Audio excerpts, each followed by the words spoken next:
ذاکرین جناب علامہ سید علی عابد صاحب آپ لاہور او خطاب فرمان گے اور انہاں تو فوراً بعد قاری القصائد ذاکر اہل بیت جناب اختر حسین تور صاحب خطاب فرمان۔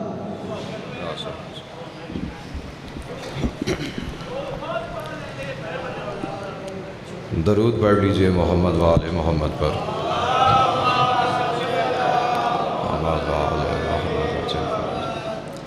اگر زحمت محسوس نہ کریں تو تھوڑا تھوڑا قریب آ جائیں۔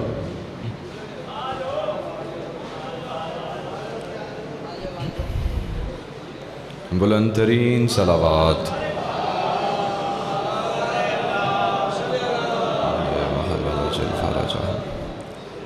بسم اللہ الرحمن الرحیم الحمدللہ رب العالمین وصلی اللہ علی محمد وآلہ الطاہرین ولعنت اللہ علی اعدائہم اجمعین الحمدللہ الذی جعلنا من المتمسکین بولایت سلطان اولیاء سخن گزار منبر سلونی وائم علیہم السلام۔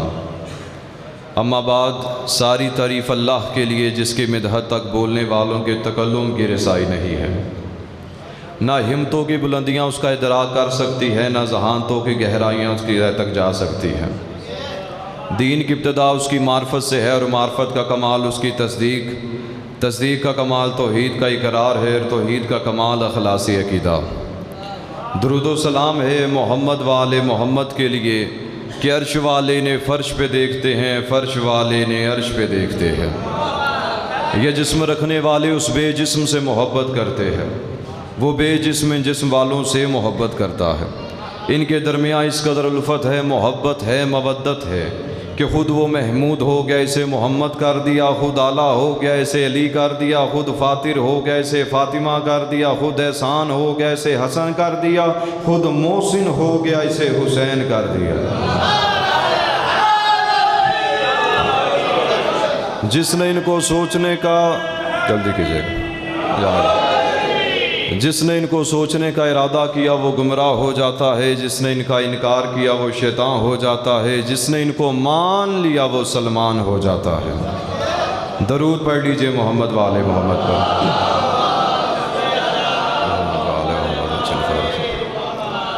دعا ہے کہ اب سب کا یہاں پہ چل کے آ جانا اللہ اپنی بارگاہ میں قبول و منظور فرمائے۔ جتنے بھی مومنین و مومنات کے دلوں میں جتنی نیک تمنائیں حاجات ہیں ذکر کے صدقے میں اللہ قبول و منظور فرمائے۔ پروردگار جو پریشان ہیں ان کی پریشانی کو دور فرما، جو بے اولاد ہیں انہیں اولاد نرینہ عطا فرما، جو بے روزگار ہیں انہیں بہترین روزگار عطا فرما۔ ہمارے وقت کے امام صاحب زماں بقیت اللہ کا اللہ جل ظہور فرما۔ بلند ترین صلوات محمد والے محمد۔ توجہ ہے کہ بات شروع کی جائے؟ اے بھائی عدنان جھنڈوی صاحب کا حکم تھا تو ہم یہاں پہ آ گئے اور آپ کے چہروں کی زیارت ہو گئی۔ بھائی عدنان جھنڈوی نے مجھے کم سے کم 30 منٹ دیے، کیونکہ سفر میں کافی کر کے شاید اس لیے 30 منٹ دیے، لیکن میں انشاءاللہ 15 سے 20 منٹ بعد ممبر خود چھوڑوں گا، کیونکہ میں بسم اللہ درود پڑھ لیجئے محمد والے محمد پہ۔ آئیے بسم اللہ۔ نہایت قابل احترام عزت مآب علی جناب محترم علی رضا صاحب، تو یاد رکھیے گا جہاں پہ پڑھنے والوں کی تعداد زیادہ ہو نا تو وہاں پہ پڑھنے والوں کو خود غور و فکر کرنا چاہیے کتنا پڑھنا ہے۔ جس بندے نے 5 منٹ میں آپ کو بات سمجھا نہیں نہ سکنا، وہ بندہ گھنٹہ بھی پڑھے تو آپ کو سمجھ نہیں آ رہی۔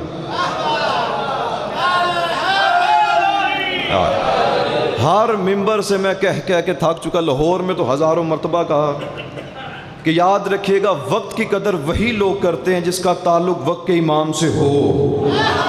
کیا کہنے آپ کے مالک سلامت رکھے ان ہاتھوں۔ میں نے ایک لمحہ ضائع آپ کا نہیں کرنا، کوئی آیت نہیں، کوئی تمہیدی گفتگو نہیں، صرف ایک اشارہ کرنا ہے اور میں نے اپنی گفتگو کا آغاز کر دیا۔ اہل سنت کے بہت بڑے عالم دین گزرے ہیں، مولانا شبلی نعمانی نام سنا ہے آپ نے؟ جن بندوں نے 9-10 کلاس کی پنجاب ٹیکسٹ بک کی کتاب پڑھی اسلامیات کی، وہ بندے میں لفظوں کی تصدیق کریں گے۔ پہلا چیپٹر سیرت نبی کا جو ہے حوالہ مولانا شبلی نعمانی کا۔ مولانا شبلی نعمانی کہتے ہیں کہ کردار میں،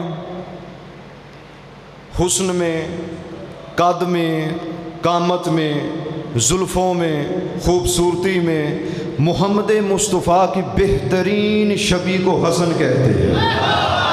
کیا کہنے آپ کے مالک سلامت رکھیں. یا زندگیاں دراز ہوں آپ کے کیا کہنے. اللہ آپ کی زندگی دراز فرمائے، آپ کے وقت میں اضافہ ہو. تو زیادہ وقت میں نے آپ کا لینا، میں پہلے عرض کی حاکم شام کا نام سن رکھا ہے؟ نام لینے کی ضرورت تو نہیں. زندگیاں دراز ہوں. یہ جو حاکم شام تھا نا، اس نے اپنے بیٹے یزید کی بیعت لینے کے لیے اس نے بڑے اسلامی ممالک میں دولت کے انبار لگا دیے، ہیرے جواہر تقسیم کرنے شروع کیے. بیعت لیتے لیتے یہ پہنچا مدینہ میں. نماز ظہر کا ہوا وقت، آپ کے اور میرے مولا امام حسن مجتبیٰ علیہ السلام مسجد میں لائے تشریف، اور سرکار اس جگہ پہ کھڑے ہوئے جہاں پہ مصطفیٰ کھڑے ہوتے تھے.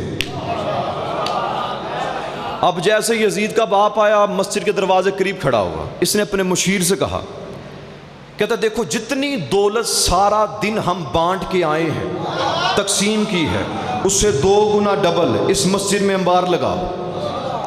اس نے کہا بادشاہ خیریت تو ہے، اتنی دولت کرنی کیا، خزانے خالی کر دیے. اس نے کہا وہ بندہ جو مصلی پہ کھڑا ہے نا، اسے ہدیاتاً پیش کر دیں. مشیر کہتا ہے یقیناً اس بندے کی بیعت بہت قیمتی ہوگی. یزید کا باپ کہتا ہے یہ بیعت کرے گا نہیں ہماری. اچھا پریشان تو پہلے تھا نا، اتنی دولت ہم نے تقسیم کی، 2 گنا اس بندے کو دینی ہے. اس نے کہا بیعت بھی نہیں کرے گا تو پھر دینی کیوں ہے؟ کہتا اس لیے دینی تاکہ اس کے دل میں یہ روب اور دبدبا بیٹھ جائے کہ میں ہندا کا بیٹا ہوں اور میرے پاس دولت ختم نہیں ہو سکتی. اب مسجد میں لگایا انبار دولت کا، ہیرے جوہر اکٹھے کیے. امام حسن مجتبیٰ علیہ السلام نے مصلی کو چھوڑا. اب جو بندہ حاضر بیٹھا ہے، گفتگو میری اس سے ہے، میں نے کوئی تمہیدی گفتگو نہیں کی، ڈائریکٹ اپنے مضمون کی جانب آ گیا ہوں. امام نے چھوڑا مصلی کو. چلتے چلتے حسن مجتبیٰ دولت کے ڈھیر کے قریب سے گزرے. دولت کے ڈھیر کو دیکھا تک نہیں. میں کہہ رہا ہوں وہ دولت کے ڈھیر کو کیا دیکھے جس کی نانی ختیجہ کی سونے کی پلیٹیں بیچ بیچ کے لوگ غنی بنتے رہے. کیا کہنا ہے بھائی.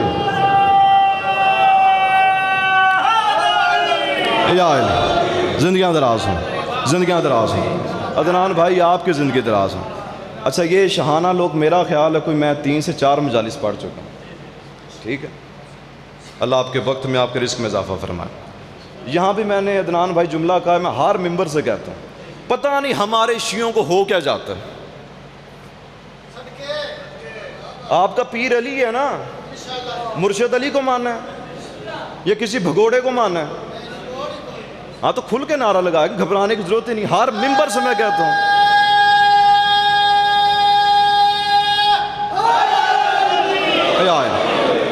ہاں تو نعرہ کھل کے لگایا کریں. ہر ممبر سے میں پڑھ کے تھا کہ یقین کیجئے ہمارے لاہور کے بہت بڑے عالم دین اہل سنت کے ڈاکٹر طاہر القادری صاحب، ان کے مدرسے کا ایک اہل سنت طالب علم تھا جس کا ایک نیا دوست شیعہ تھا.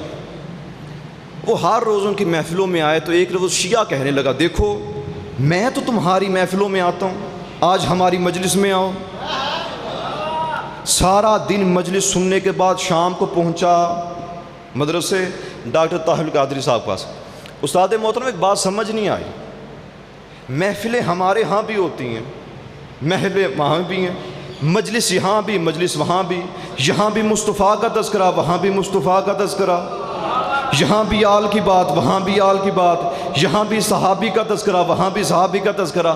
لیکن جب یہ ہمارے ہاں نعرہ لگایا جاتا ہے تو کسی کا ہاتھ یوں ہوتا ہے، کسی کا یوں ہوتا ہے، کسی کا یوں ہوتا ہے.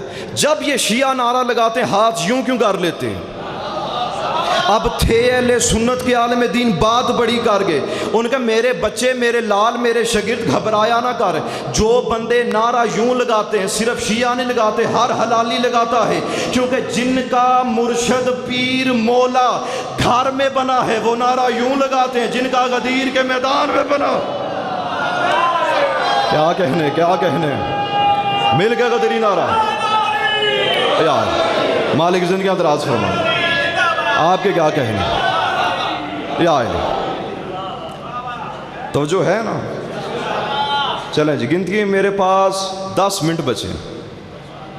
میں نے پہلے کہا 15 منٹ بعد ممبر میں نے خود چھوڑنا ہے. 15 منٹ جو میرے ہیں بھائی عدنان یہ آپ کے لیے. اب آپ خود پڑھیں یا کوئی اور پڑھے, آپ سامنے آ جائے, آپ کے چہرے کی زیارت بھی ہو جائے.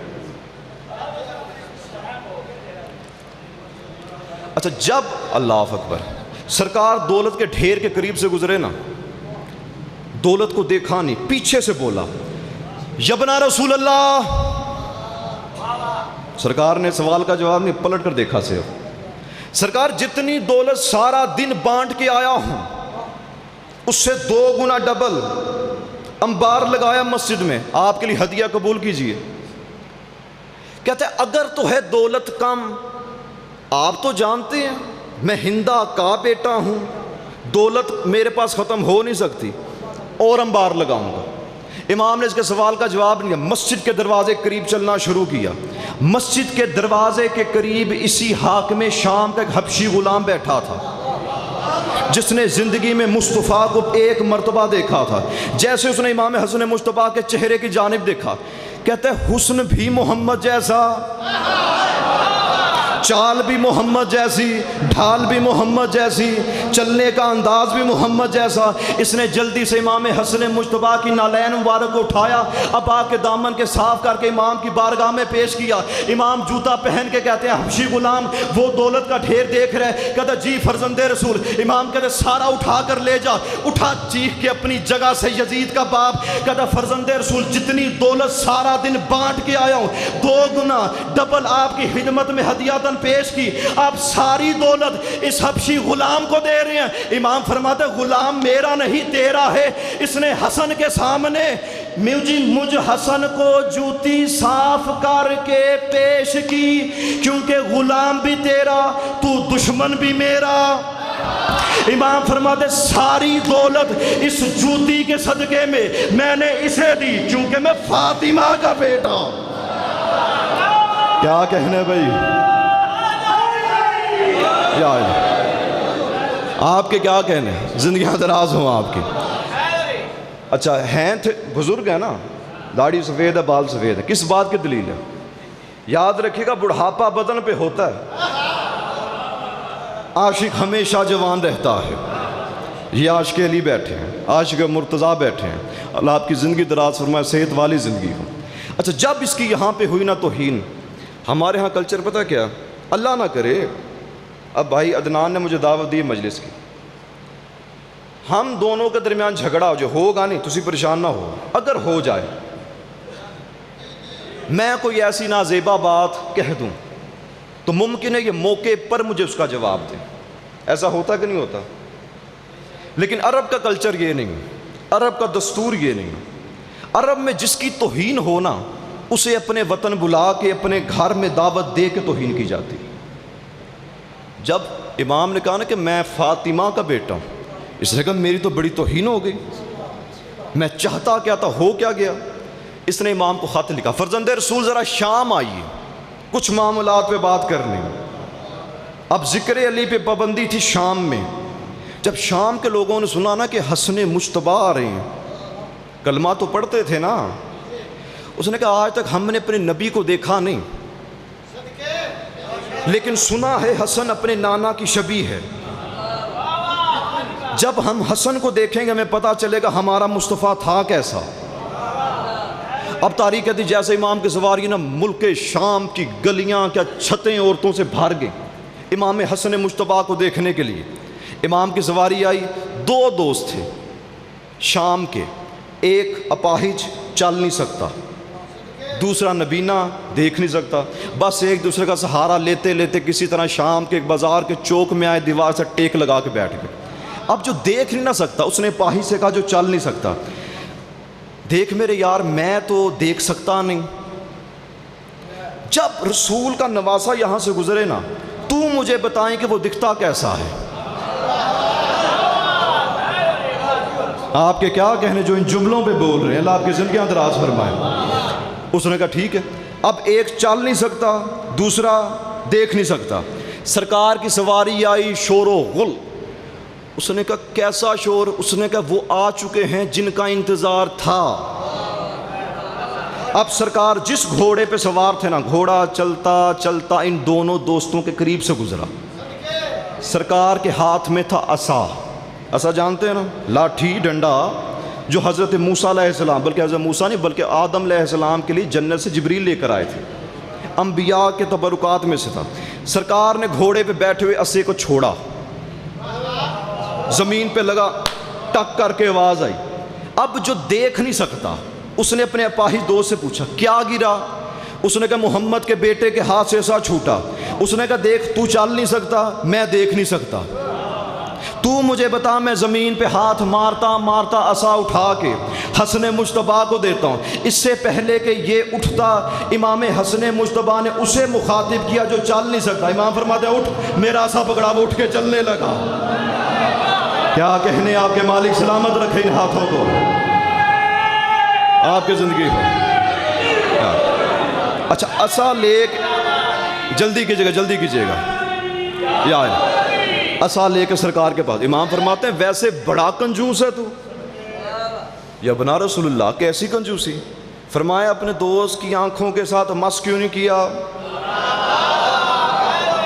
تو چلنے لگا، اسے آنکھیں بھی مل جاتی. اچھا دربار، یہ بازار والی باتیں دربار پہنچنے لگی.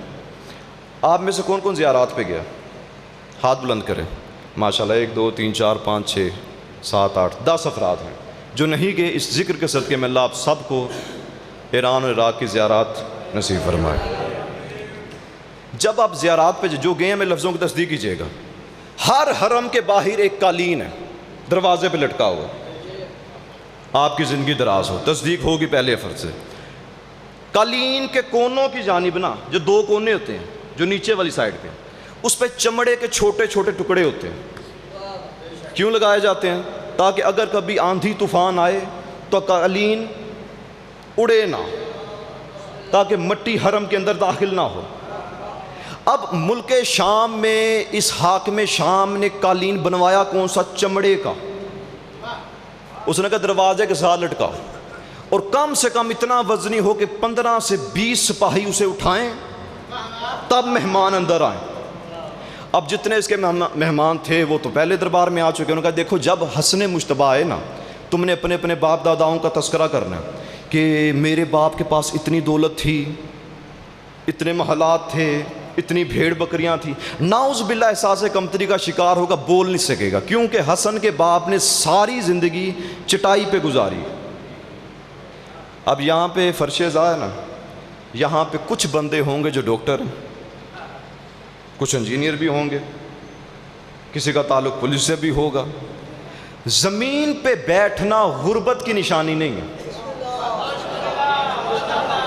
مسلمانوں نے آل محمد کی غربت سمجھ لیا، اسے سادگی کہتے ہیں. اس نے کہا ناؤز باللہ احساس کمتری کا شکار ہو، کچھ بول نہیں سکے گا. اور دروازہ جو پردہ تھا دروازے پہ گرا دیا گیا. اب سرکار کی جیسے سواری آئی نا، اللہ اکبر، مہمان سارے کرسیوں پہ بیٹھ گئے. اور کہا خبردار یاد رکھنا کوئی بھی حسن کے آنے پر کھڑا نہ ہو. اور جو سپاہی پردے کو اٹھاتے تھے انہیں بٹھا دیا گیا.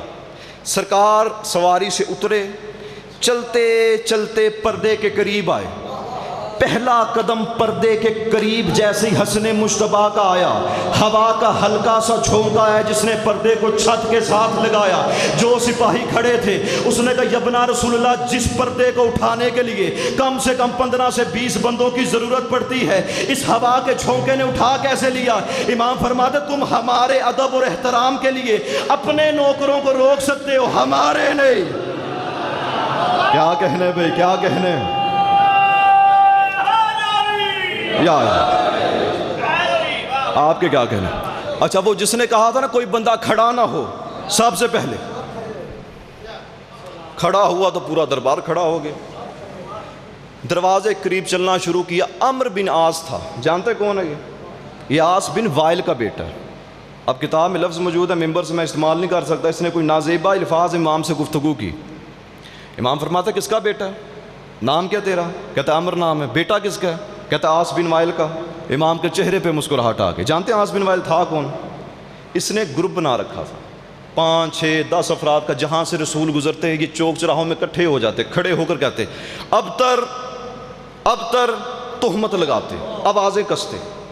یہ عاص بن وائل وہ ملعون ہے، اللہ کی لعنت ہو اس پر. اور اللہ نے سورہ کوثر نازل کی، اے میرا حبیب تیرا ہی دشمن بے اولاد رہے گا۔ آپ کے کیا کہنا ہے؟ امام فرماتے ہیں عاص بن وائل کا بیٹا ہے؟ کہتا ہاں میں اس کا بیٹا ہوں۔ کہتے ہیں یہ وہی نہیں جو ہمارے نانا پہ آوازیں کستا تھا؟ کہتا جی جی میرا باپ کستا تھا لیکن میں تو مسلمان ہوں، کلمہ میں نے پڑھ لیا، اس اللہ کو مانتا ہوں، رسول کو مانتا ہوں۔ امام فرماتے ہیں اللہ کا قرآن تیرے باپ کو بے اولاد کہتا ہے؟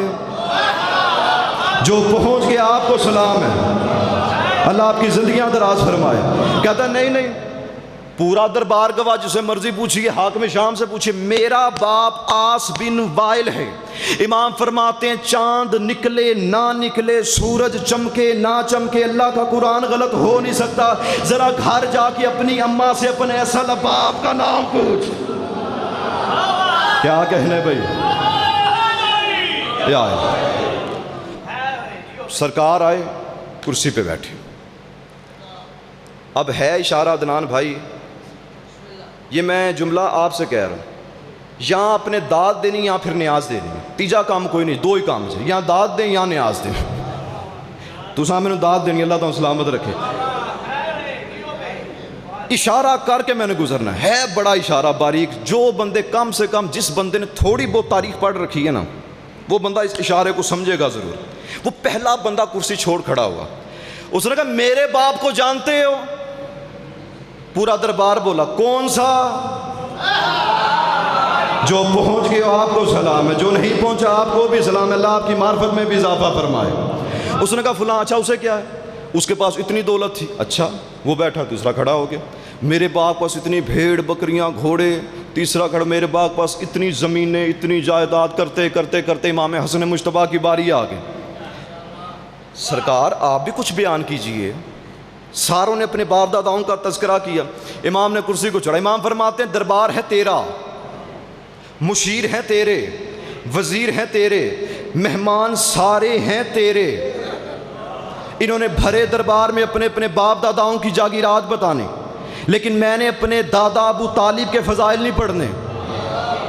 میرے دادا ابو طالب کے فضائل سے تو آشنا ہے، نہ میں نے اپنے نانا مصطفیٰ کی کریمی پڑھنی ہے، میرے نانا کی کریمی سے بھی تو واقف ہے، نہ میں نے اپنے بابا علی کے فضائل پڑھنے ہیں، میرے باپ کی تلوار کی جھنکار سے تو واقف ہے۔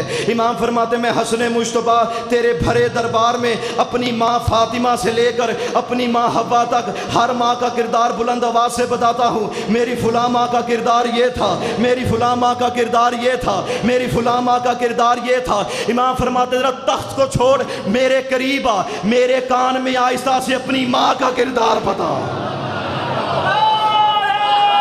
زندہ باد، زندہ باد، زندہ باد۔ ختم ہو گیا وقت، آخری 2 منٹ طالب دعا، جلدی کیجئے گا، جلدی کیجئے گا۔